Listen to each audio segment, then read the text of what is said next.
So let's go over UFC Vegas 105 / UFC Fight Night 256 / UFC Fight Night Emmett versus Murphy. I'm just going to go over the prelims that I found interesting to me, because these are guys that we're probably going to see in the near future, because their fights were very interesting and entertaining, and there were some great finishes in them. So obviously they'll be called back surely for some future fights on other cards, and hopefully one day we'll see them on some main cards as well. A fight that I wanted to go over was the heavyweight fight between Boudet and Sati Baldiev. Sati Baldiev is a new fighter. He just left the LFA. He was the former light heavyweight champion there, and he relinquished his belt. He vacated his title to come to the UFC, and because he didn't want to wait until they had a fight lined up for him at light heavyweight, he agreed upon a fight at heavyweight against Boudet, which is obviously a huge risk because he's not at all at the weight limit for heavyweight. So there was a huge difference. I think it was over 40 pounds difference between the two guys, with Sati Baldiev being much lighter, 40 pounds lighter than his opponent Boudet. But honestly, he gave a really good go at it. He gave a really good show. He cut down. Boudet had to cut down from his natural weight to 265 pounds, which is insane, because this means he was even larger and even heavier than he is during his fight camp. So Boudet, I think he didn't capitalize enough when he was in the clinch.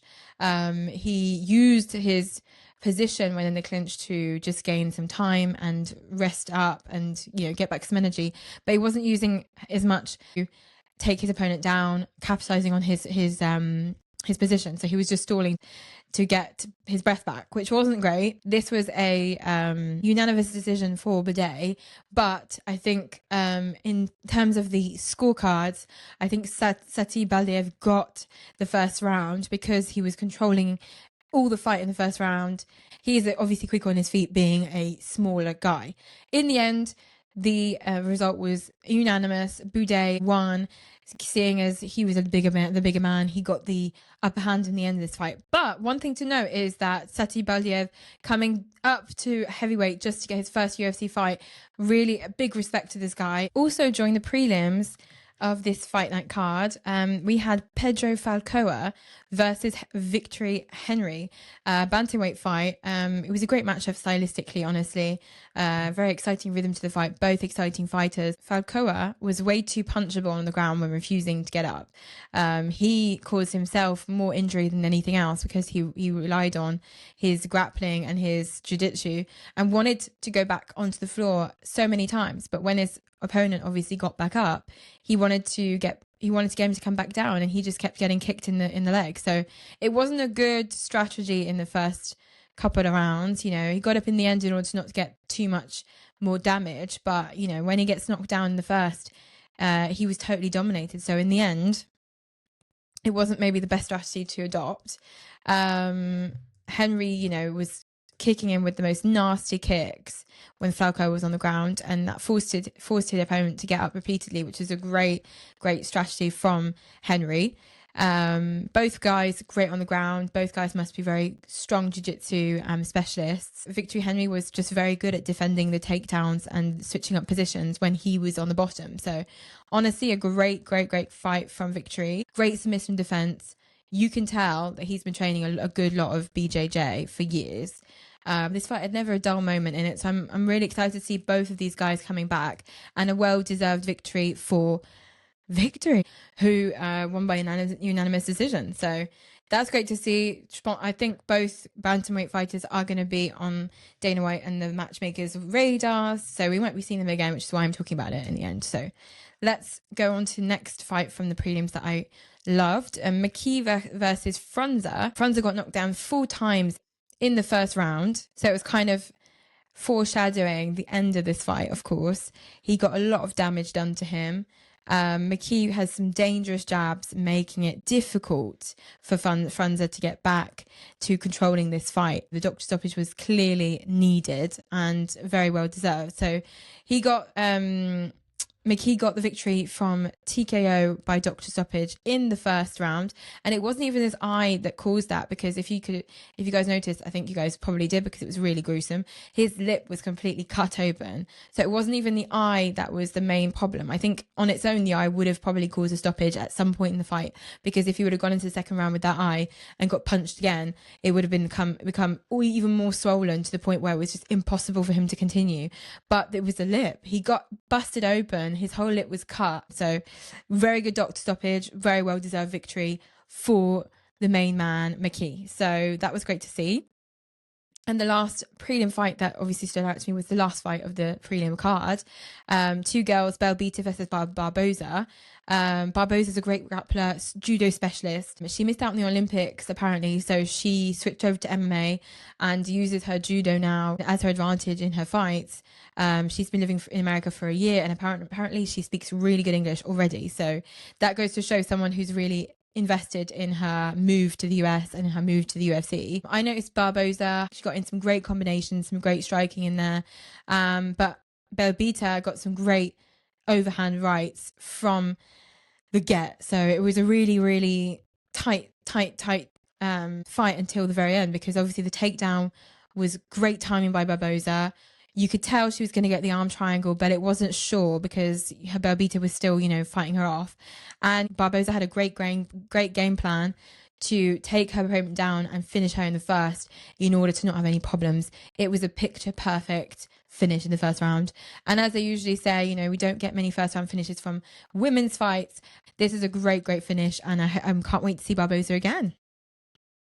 So on to the main card. We spoke about the main card last week. I did correctly predict that Torres Finney versus Robert Valentin was going to finish in unanimous decision for Finney. People did not appreciate Finney picking his opponent up in order to body slam him and take him down. But I think it was a great way of doing it. He's a high school wrestler. He won 3 fights at UFC's Contender Series before getting a contract. He needed to go for a 3rd fight at Dana White's Contender Series, and that was the good one. That was the one that allowed him to get signed. His first fight was by submission, second by decision, and third fight by TKO. I would say it was a great start for Finney.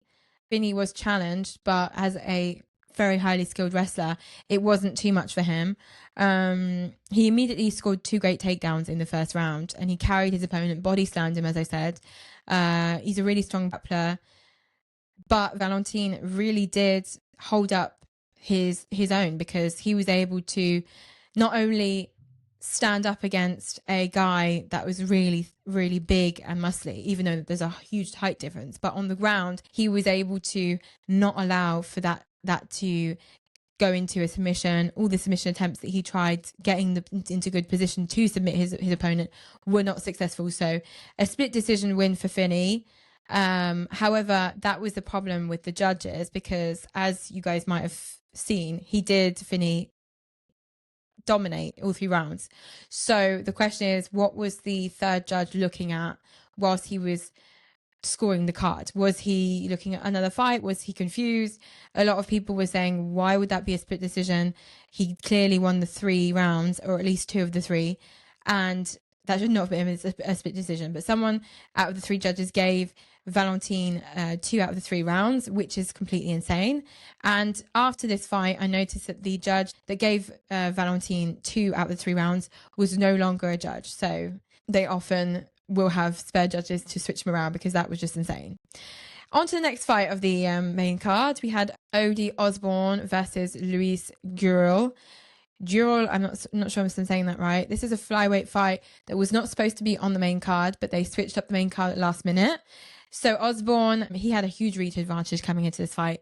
Biggest reach in the flyweight division. These guys are small, so when you've got a guy with really long arms like that, it's very much a rare thing. He's a freestyle wrestler. He had 8 defeats on his record versus his undefeated opponent in Luis Gurel. And this fight ended with Osborne winning the fight and Gurel losing his undefeated streak. Osborne spent most of the time on his back. He mixed the striking and wrestling, which was a great decision to do. Mix it up, keep your opponent guessing. Nice combinations from Osborne. Huge knockdown on Gurel. which was insane. Great to see. TKO victory. The Jamaican sensation got the win, and it was quite an exciting fight. And he thanked Aljamain Sterling, who helped him with his grappling, and he also mentioned the Dewey Copper special, which was the right hand that he used to knock down his opponent. That came from his striking coach, that he thanked also for a lot of the hard work that he'd been able to put in for that.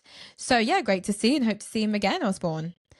Next up, we had Brad Tavares versus Gerald Meerschaft, a middleweight fight that again could have gone either way. Meerschaft, don't forget, he has finished 35 of his 37 opponents. So 35 out of 37 victories were by finish, 29 of which were submissions and 6 KOs. He's lost quite a few fights, 18 fights on his record that he's lost. And his last decision, however, was in 2013. This guy does not finish his fights by decision. He likes to finish by KO or by submission. He does not like to go and give the scorecard to the judges. That was coming up against someone like Tavares, who is the complete opposite. He is a decision merchant, as some people would call him. He just broke Michael Bisping's record for the most victories in a row. 16 consecutive victories in the middleweight division, most decisions in the middleweight division also, and most decisions in UFC history, all of the weight divisions combined. So this is a finisher against a non-finisher, and in the end, it was quite a laborious fight. I'm not gonna lie. Records were made by Tavares obviously winning this fight by unanimous decision, but was it really that entertaining? Obviously not, but it was interesting. I think the matchmakers were saying to themselves, we're going to put Tavares, who never finishes his opponents, against someone who always finishes his opponents if he wins. So we're going to see how that goes out. And in the end, Tavares was the better man and did get the decision win. So he's happy. That's a win. He's in the win column still. 21 victories to 11 defeats, and he keeps going. So that was what it was. What did you guys think of that? Next, we had Contravious Romeus versus Chang Ho Lee. Lee is a wrestling focus fighter. He got some early submission attempts into this fight. He scored some great jabs on the floor, so he capitalized on his position. Legs locked around his opponent, really tight. The submission attempt was very beautifully done, just unfortunately didn't come through. Romeus was heavily bleeding even before they went back up to the feet because he was getting punched whilst on the ground. He was not able to get out of his position. He almost got submitted and almost got a TKO finish on him. So respect to Romeus for getting up. He attempted himself in the second round a submission, but it got countered because his opponent Lee was very, very, very good at reversing the roles and getting back into a dominant position over his opponent. So he did try Romeus, unfortunately, but he rushed things and made mistakes, which made it easier for Lee to get the victory here. A lot of damage was taken from Romeus before, of course, losing to a TKO. He wanted to make a statement, Lee. He wanted to make a statement with his second UFC win in the second round. Unfortunately for Romeus, second fight of the UFC, second defeat. So a bit of a sad ending to this fight for Romeus. But as for Lee, he's on a streak now, and he wanted to make a really good point of why he's been signed to the UFC. So I can't wait to see what's next for him. It was an exciting fight. It was nice to see a finish in this fight. Next up, we had Pat Sabatini versus Joanson Brito in our co-main event of last Saturday's fight card. Sabatini being a BJJ black belt, a grappler, a wrestler, and a sambo fighter. So he's got all three under his wing. He was the older of the two fighters. Most of the first round, he had the ground control. 3+ minutes of ground control, and once he got the control back, he kept the control. So, it reminded me a bit of Sean Brady when you saw Sean Brady on top of Leon Edwards. That's some really dangerous grappling from Sabatini. He mostly controlled the whole fight. He scored 3 takedowns, 3 submission attempts. He was able, once he was on the floor, to keep his control, which is why he only needed 3 takedowns to control the whole fight. He almost got a late stoppage, however, but unfortunately it went to the decision, unanimous, of course, for Sabatini. Sabatini then got onto the mic and said he would like to climb the ladder because the view is much better up there. What did you guys think about this fight, Sabatini Brito? Now we're going to go on to the main event of the evening. Lewan Murphy versus Josh Emmett. Josh Emmett being the veteran fighter of the two of them at 40 years old. Lewan Murphy being 33, so not that young himself either. But between the two of them, Josh Emmett's a real legend in the UFC. So Leon Murphy coming into this fight was very humbled to be able to have a fight against him. And he also did make it clear that he's aware that after Ilia Toporia's fight against Emmett, Ilia then got a title shot. So Leon Murphy, he's saying that beating Emmett was a part of his puzzle to get to the top. So we'll see how that goes around. But I think both fighters didn't get too much damage. There weren't that many significant strikes overall in the whole fight. A lot of back and forths, good combinations from both of them, but it wasn't a crazy fight, honestly. You could hear the crowd at the Apex, which is crazy because the Apex never is that loud. You can hear them booing, very annoyed that Murphy got the victory here. People don't like heavy grapplers or heavy decision merchants. That was what a lot of the comments on Twitter were saying post-fight. They don't like decision merchants and grapplers winning only by points. Murphy's great on the feet, but Emmett's a really hard guy to finish as well. He was able to come out with the victory, which is all that counts for him. As for the crowds, as for the fans, of course, the decision is not what we want to see all the time, especially from a main event like this one.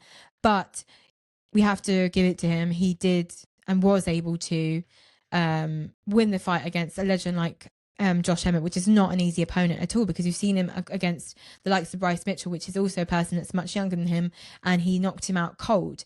Murphy was saying prior to this fight that I have to watch out for that crazy right hook that Emmett tends to land. But anyway, Murphy getting booed at the Apex, that was my highlight of the night, because I did not expect that at all, seeing as there are not many people at the Apex at all when there's a fight going down.